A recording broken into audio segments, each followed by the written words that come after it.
বন্ধুসকল লাইভ মাৰ্কেটত intraday stock কেনেকৈ আইডেন্টিফাই কৰিব লাগে সেইটো আমি আজিৰ ভিডিঅ'টোত আলোচনা কৰিম। ইয়াতে অকল ষ্টক আইডেন্টিফিকেশনে নহয়, কোনটো টাইম ফ্ৰেমত ইন্ট্ৰাডে ট্ৰেড কৰিব লাগে, তাৰ পিছত এন্ট্ৰি কোনটো জায়গাত কৰিব লাগে,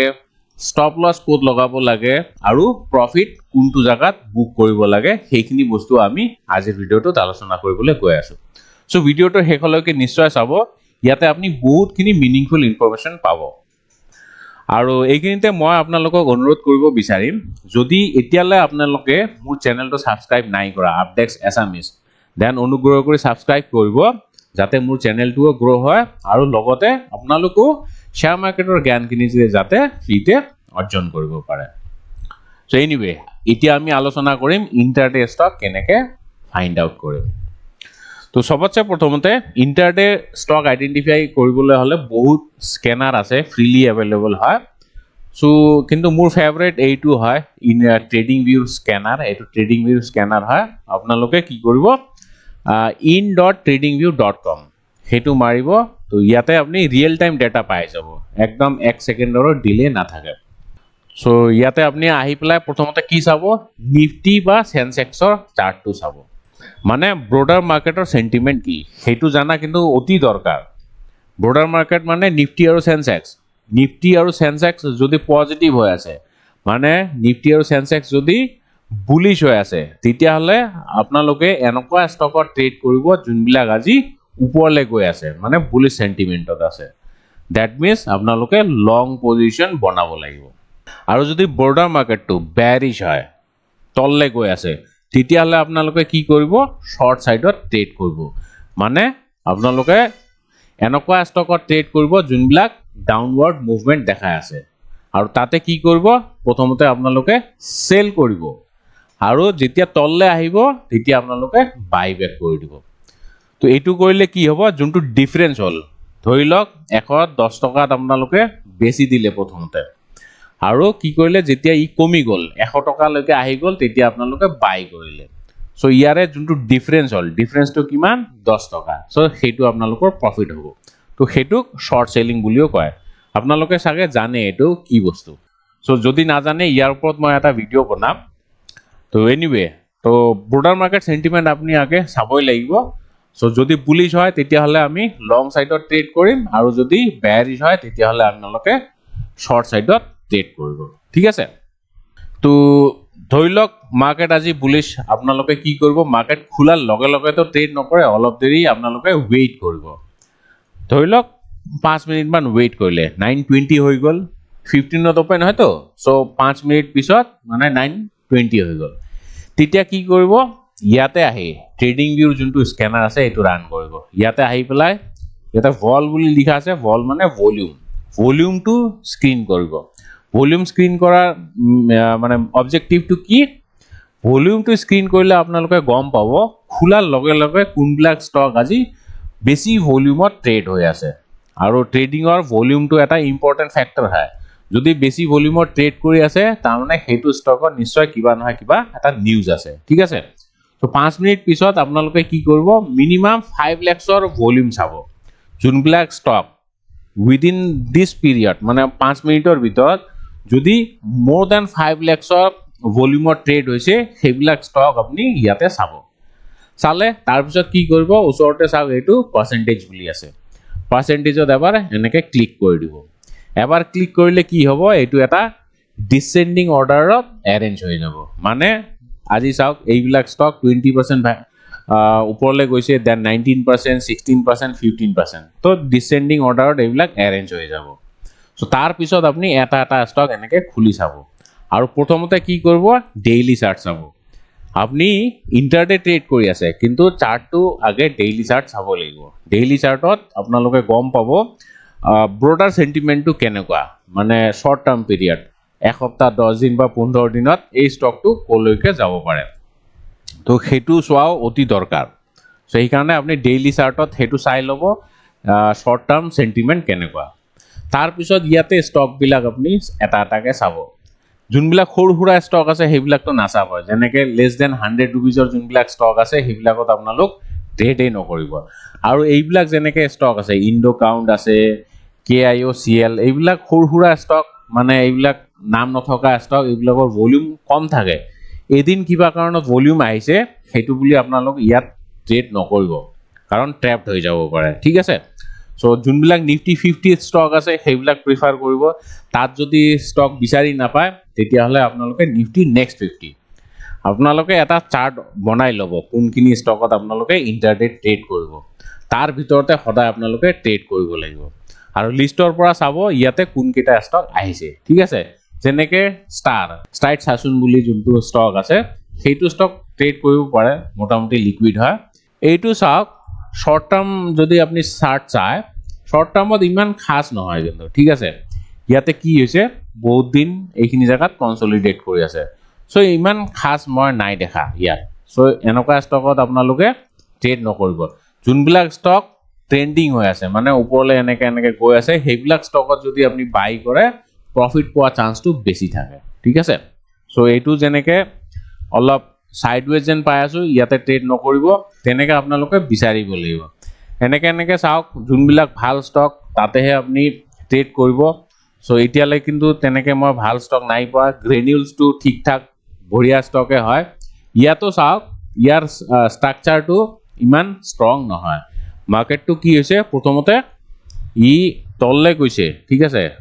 এনেকে তললে গৈছে অলপমান ই পুলবেক দেখা আছে সো পুলবেকত ট্ৰেড কৰা ইমান ঠিক নহয়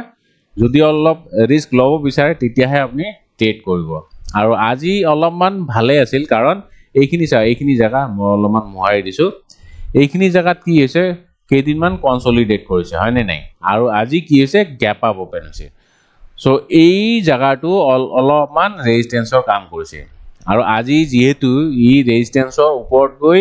ওপেন হৈছে গতিকে ইয়াত আপনি বাই কৰিব পাৰে কিন্তু ইমান প্ৰিফাৰেবল নহয় এনেকে আপোনালোকে ষ্টক বিলাক স্ক্ৰিন আউট কৰিব লাগিব আপনি এনেকে না ভাবিব যে এতিয়ালৈ মই এটা ষ্টকও পোৱা নাই ট্ৰেড কৰিবলৈ ট্ৰেড বেছি কৰাটো ইম্পৰ্টেন্ট নহয় প্ৰফিটেবল ট্ৰেড কৰাটো বেছি ইম্পৰ্টেন্ট ঠিক আছে সো তেনেকে চাওক IRB আহিছে IRB ইনফ্ৰা এটো ভাল ভলিউম থকা ষ্টক হয় এইটোত কালি মই লং ট্ৰেড এটা ৰেকমেন্ড কৰিছিলো লাইভ মাৰ্কেটত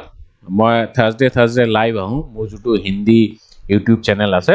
সো তাত মই ইয়াত লং ট্ৰেড ৰেকমেন্ড কৰিছিলো আৰু ইয়াত 3% মান প্ৰফিটও পাইছে সো এনিৱে ইয়াত স্ট্ৰাকচাৰটো চাওক অলপমান পজিটিভ হয় পজিটিভ মানে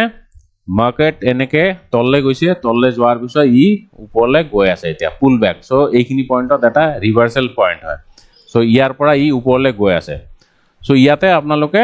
লং ট্ৰেড ইনিশিয়েট কৰিব পাৰে ডেইলি চাৰ্টত স্ট্ৰাকচাৰটো ইমানটা বেয়া নহয় মানে ভাল বুলিয়ে ক'ব লাগিব সো ডেইলি চাৰ্ট যেতিয়া চালে তাৰ পিছত আপোনালোক কি কৰিব ইয়াতে ইন্টাৰডে চাৰ্ট চাব ঠিক আছে ইন্টাৰডে চাৰ্ট মানে যেহেতু আপোনালোকে 9:15 মানৰ পৰা চাই আছে তেতিয়া হলে আপুনি কি কৰিব 5 মিনিটৰ চাৰ্ট চাব ইনিশিয়ালি 10 টাৰ আগত 5 মিনিটৰ চাৰ্টে চাব লাগে সো 5 মিনিট চাৰ্টত চাওক কেনেকুৱা স্ট্ৰাকচাৰ বনাইছে সো 5 মিনিটত আপোনালোকে এনেকুৱা এটা স্ট্ৰাকচাৰ দেখাব ঠিক আছে প্ৰথম 5 মিনিটছত এনেকুৱা এটা স্ট্ৰাকচাৰ দেখাব সো ইয়াতে কি হৈছে মাৰ্কেটটো ওপৰলে গৈছে ঠিক আছে ওপৰলে যোৱাৰ পিছত ই এটা ইনডিসিসিভ কাইন্ড অফ ক্যান্ডেল বনাইছে দেন নেক্সট ক্যান্ডেলটো এটা ইনডিসিসিভ ক্যান্ডেল হয় প্ৰথমটো গ্ৰীন দেন নেক্সটটো হল ৰেড ক্যান্ডেল তো ইয়াতে আপনি এটা লং ট্ৰেড ইনিশিয়েট কৰিব পাৰে আৰু হেতু কোট কৰিব যেতিয়া ই ডে হাইটো ব্ৰেক কৰিব ডে হাই মানে এটো ORB স্ট্ৰ্যাটেজি ORB মানে opening range breakout ORB opening range breakout strategy মানে ৰেঞ্জ এটা যেতিয়া ব্ৰেক কৰিব তেতিয়া আপোনালোকে এন্ট্ৰি কৰিব যেহেতু এটো গ্যাপ আপ ওপেন হৈছে আৰু ডেইলি চাৰ্টৰ স্ট্ৰাকচাৰটো পজিটিভ সেই কাৰণে আপোনালোকে ইয়াত লং ট্ৰেড কৰিব তো আপোনালোকে চাব ইয়াৰ হাই কোনটো যোনটো হাই হ'ব হাই অলপমান ওপৰত বাফাৰ অলপ লৈ পেলাই এটা লং এন্ট্ৰি থৈ দিব মানে ইয়াতে অৰ্ডাৰ এটা প্লেস কৰি থৈ দিব এক্সিকিউট হলে হ'ব নহলে নাই আৰু যেতিয়া এক্সিকিউট হ'ব তেতিয়া আপোনালোকে ষ্টপ লছ আৰু টাৰ্গেটটো সেট কৰি দিব ঠিক আছে তো চাওক প্ৰথমতে তো একো নাই হোৱা সেকেন্ড ক্যান্ডেলটো বেয়াৰিশ হৈছে থাৰ্ড ক্যান্ডেলটো তেনেকুৱা হৈছে ফোৰ্থ ক্যান্ডেল অলপমান ওপৰত গৈছে তেনেকে ই হাইটো ব্ৰেক নাই কৰা এইটো হাই আছিল তো মই ইয়াতে এটা মাৰ্ক থৈ দিও যাতে আমি গম পাও কোনখিনি জায়গাত আমাৰ এন্ট্ৰি আছিল ধৰি লওক এইখিনি মানত আপোনালোকৰ এন্ট্ৰি আছিল 205.25 বা 205.3 মানত ঠিক আছে চাওক এই এতিয়াহে ই ৰেঞ্জটো ব্ৰেক কৰিছে ঠিক আছে সো যেতিয়া ৰেঞ্জটো এনেকে ব্ৰেক কৰিব আপোনাৰটো এন্ট্ৰি হৈ গল কাৰণ অৰ্ডাৰ প্লেস কৰি থৈ দিছে তাৰ পিছত আপুনি কি কৰিব ষ্টপ লস এটা লগাব ষ্টপ লস কোড লগাব লাগে আইডিয়ালি তো এইখিনি মান লগাব লাগে মানে ডে লো কিন্তু ইয়াত যদি লগায় আপোনাৰ ৰিস্কটো বহুত বেছি হ'ব এইখিনিত মানে 200 প্ৰাইস আৰু এন্ট্ৰি হৈ আছে 205 5 টকা মানৰ ৰিস্ক আমি লব নোৱাৰো 200 টকীয়া ষ্টক এটা ম্যাক্সিমাম আপোনালোকে 1% অৰ ৰিস্ক এটা লব পাৰে ঠিক আছে সো আমি কি কৰিম এইখিনি জায়গাত চাম কোড এটা সুইং লো বনাইছে সো এইখিনি জায়গাত যদি চাই মই আপোনালোকক দেখাই আছো এইখিনি জায়গাত সুইং লো কোড মার্কেট টু চাওক এনেকে ওপেন হৈ পেলা ওপৰলে গৈছে গৈ পেলা আকৌ তললে আহিছে আহি পেলা আকৌ ওপৰলে গৈ আছে সো এইটো পয়েন্ট এটা সুইং লো পয়েন্ট ঠিক আছে না সো গতিকে আমি কি কৰিম এইখিনি জায়গাত এটা স্টপ লস লগাই দিম সো আমাৰ স্টপ লস পয়েন্ট কোনটো হ'ব লো অফ দিস ক্যান্ডেল সো 202.5 অৰ ওচৰ আছে সো ইয়াত কিমান আপোনাৰ stop risk hall risk is around 2.34 rupees ঠিক আছে so which is reasonable 1% তকৈ অলপমান বেছি হয় তো হেখিনি ৰিস্ক লব লাগিব আৰু আইআৰবি যোনটো ষ্টক আছে এটো অলপমান ভলেটাইল হয় সেই কাৰণে অলপমান বাফাৰ আপুনি থবই লাগিব নহলে কি হ'ব অৰ্ডাৰটো এক্সিকিউট হোৱাৰ লগে লগে আপোনাৰ ষ্টপ লস হিট হৈ যাব গতিকে অলপমান সেফ সাইডত খেলি পেলাই আপোনালোকে ইয়াত ষ্টপ লস এটা প্লেস কৰি দিব ঠিক আছে সো ইয়াতে আপোনাৰ ৰিস্ক কিমান হল ৰিস্ক ইজ अराउंड 2.85 rupees ঠিক আছে 2.8 rupees সো ৰিৱাৰ্ড কিমান ৰাখিব as per 1:1 risk reward ratio 2.85 বা 2.8 rupees ৰে আপুনি ৰিৱাৰ্ড এক্সপেক্ট কৰিব সো 205.3 মানত এন্ট্ৰি হৈছিলে ইয়াৰ পৰা 2.8 rupees সো 3 টকাই ধৰিব পাৰি সো 208.5 মানত আপোনালোকে এটা প্ৰফিট বুকিং অৰ্ডাৰ প্লেস কৰি থৈ দিব ঠিক আছে সো এইখিনি যেতিয়া আহিব আপোনালোকৰ প্ৰফিট বুক হৈ যাব ইয়াতে কি কৰিব পাৰে আপোনালোকে 50% প্ৰফিট এটা বুক কৰি লব পাৰে ধৰি লওক 1000 কোৱান্টিটিজৰ আপোনালোকে শেয়াৰ কিনিছে ঠিক আছে সো ইয়াতে 500 কোৱান্টিটিজ সেল কৰি দিব যেতিয়া ই 208.5 মানত পাব আগতে অৰ্ডাৰটো আপোনালোকে প্লেস কৰি থৈ দিব 500 কোৱান্টিটিৰ কাৰণে সেল অৰ্ডাৰ প্লেস কৰিব at 208.5 মানত ঠিক আছে 1:1 ৰিস্ক ৰিৱাৰ্ড হিচাপত বাকি কি কৰিব বাকি তো 500 কোয়ান্টিটিজ থাকিব হেখিনিৰ কাৰণে ইনিশিয়ালি ব্ৰেক ইভেন পয়েন্টত স্টপ লস টো লগাই দিব মানে জিমানত এন্ট্ৰি কৰিছিলে ঠিক আছে সো প্ৰফিট বুকিংও হৈ গল আপোনালোকৰ স্টপ লস টো ট্ৰেইল হৈ গল স্টপ লস প্ৰথমতে এইখিনিত আছিল তাৰ পিছত আপোনালোকে ব্ৰেক ইভেনত শিফট কৰি দিলে তাৰ পিছত কি কৰিব অলপ দেৰি থাকক যদি মাৰ্কেটটো ওপৰলে গৈছে দেন ওয়েল এন্ড গুড নহলে তো লস হোৱাৰ কোৱেশ্চনে নাই কাৰণ আপোনালোকে অলৰেডি 50% প্ৰফিট বুক কৰি থৈছে চাওক ব্ৰেক ইভেনত দি থৈছে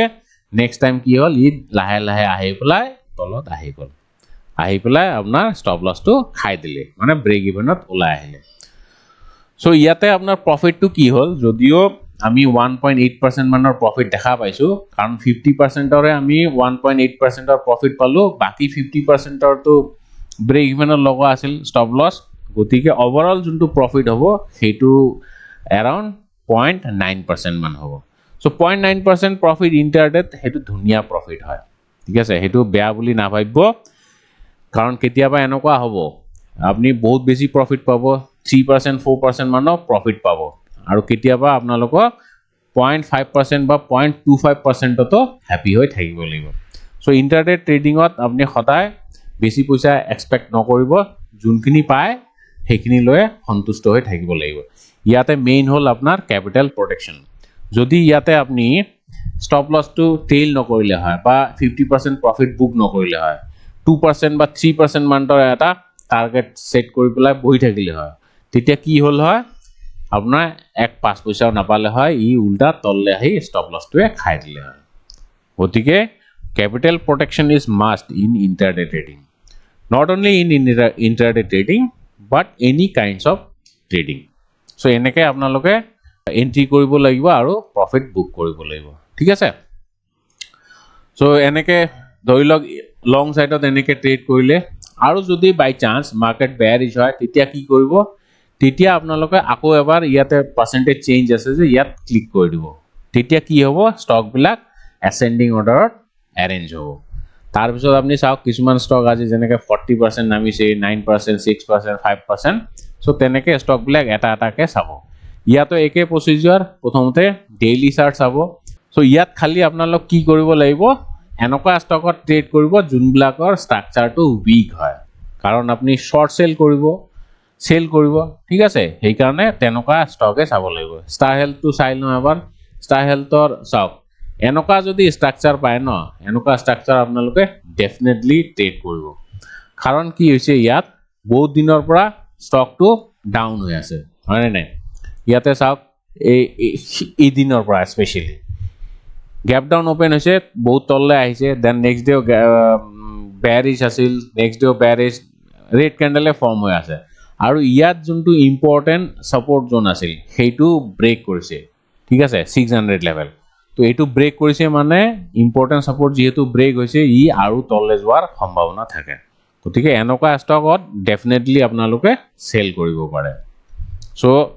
কালিৰ দিনটো সেল কৰিব পাৰিলে হয় আৰু আজিও সেল কৰিব পাৰে আৰু নেক্সট ডেও আপোনালোকে সেল কৰিব পাৰে কাৰণ ইয়াৰ ষ্ট্ৰাকচাৰটো কি হয় বহুতে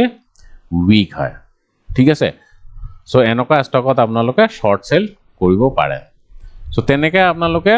যদি লং সাইডৰ ট্ৰেড কৰে এনেকুৱা যদি ষ্ট্ৰাকচাৰ পায় কন্টিনিউ বুলিশ ক্যান্ডেল এনেকে ফৰ্ম হৈ আছে তেতিয়া হলে হেতু এটা ধুনিয়া ষ্ট্ৰাকচাৰ হ'ব